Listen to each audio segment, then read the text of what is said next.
रात के करीब 11 बजे लियारी की तंग गलियों में अचानक भगदड़ मच गई। लोग भाग रहे थे, दरवाजे बंद हो रहे थे और तभी गोलियों की तेज आवाज गूंजी। कुछ ही मिनटों में सब खामोश हो गया। सुबह जब लोग बाहर निकले तो सड़क पर खून फैला हुआ था और बीच में एक लाश पड़ी थी। उस लाश के पास खड़ा एक लड़का बिना कुछ बोले बस उसे देख रहा था। उसकी आंखों में आंसू नहीं थे, सिर्फ गुस्सा था। और उसी पल एक आम लड़का खत्म हो गया और जन्म हुआ उजैर बलोच का। लियारी कराची का वो इलाका जहां जिंदगी हमेशा आसान नहीं रही। यहां गरीबी, बेरोजगारी और गैंगवार आम बात थी। बच्चे बचपन से ही डर और हिंसा के बीच बड़े होते थे। उसी माहौल में उजैर भी बड़ा हुआ। उसका परिवार पहले से ही क्राइम की दुनिया के करीब था, लेकिन उजैर खुद उस रास्ते से दूर था। वो भी बाकी लड़कों की तरह एक सामान्य जिंदगी जी सकता था, लेकिन किस्मत ने उसके लिए कुछ और ही तय कर रखा था। जिस दिन उसके भाई की हत्या हुई, उसी दिन उसकी जिंदगी ने सबसे बड़ा मोड़ लिया।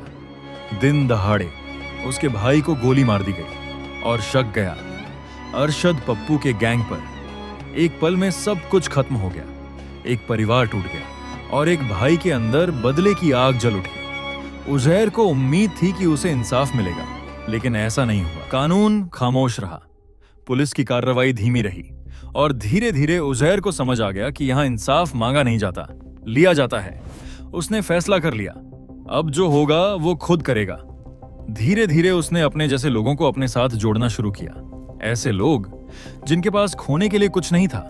एक छोटा सा ग्रुप बना और फिर वही ग्रुप एक गैंग में बदल गया। उजैर ने जल्दबाजी नहीं की। उसने हर दुश्मन की जानकारी जुटाई, हर मूवमेंट को समझा और फिर एक एक करके अपने दुश्मनों को निशाना बनाना शुरू किया।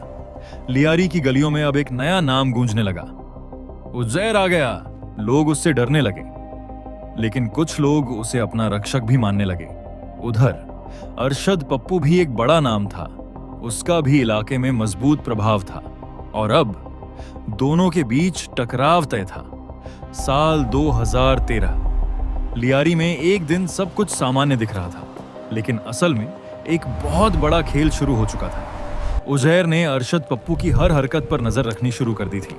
उसने अपने मुखबिर हर जगह फैला दिए थे और फिर एक दिन उसे खबर मिली कि अरशद पप्पू एक खास जगह पर मौजूद है। उजैर ने तुरंत हमला नहीं किया। उसने पूरा प्लान तैयार किया। कहां से घुसना है, कैसे निकलना है, कितने लोग होंगे, सब कुछ पहले से तय था। और फिर हमला हुआ। अचानक गोलियां चलने लगी, लोग इधर उधर भागने लगे। कुछ ही मिनटों में सब खत्म हो गया। अरशद पप्पू जमीन पर गिर चुका था। यह सिर्फ एक हत्या नहीं थी, यह एक ऐलान था। अब लियारी में सिर्फ एक नाम था, उजैर। इस घटना के बाद उसका खौफ और बढ़ गया। लोग उससे और ज्यादा डरने लगे, लेकिन साथ ही उसके खिलाफ कार्रवाई भी तेज हो गई। अब वो सिर्फ एक गैंगस्टर नहीं रहा था, वो एक बड़ा खतरा बन चुका था। जैसे जैसे उसकी ताकत बढ़ी, उसके संबंध राजनीति से भी जुड़ने लगे। उसका असर चुनावों और इलाके के कंट्रोल तक पहुंच गया। लेकिन हर कहानी का एक अंत होता है। साल 2016 में आखिरकार उजैर बलोच को गिरफ्तार कर लिया गया। जिस इंसान का नाम सालों तक डर का प्रतीक था, अब वो कानून के कब्जे में था। पूछताछ के दौरान उसने कई बड़े खुलासे किए। कुछ दावे ऐसे थे जिनसे पूरी कहानी और ज्यादा रहस्यमय हो गई, लेकिन हर बात पूरी तरह साबित नहीं हो सकी। आज उजैर जेल में है, लेकिन उसकी कहानी खत्म नहीं हुई, क्योंकि यह सिर्फ एक इंसान की कहानी नहीं है, यह उस सिस्टम की कहानी है जहां कभी कभी हालात इंसान को वो बना देते हैं जो वो खुद भी नहीं बनना चाहता। एक भाई की मौत, एक अधूरा इंसाफ और एक फैसला जिसने एक आम लड़के को एक खौफनाक नाम बना दिया।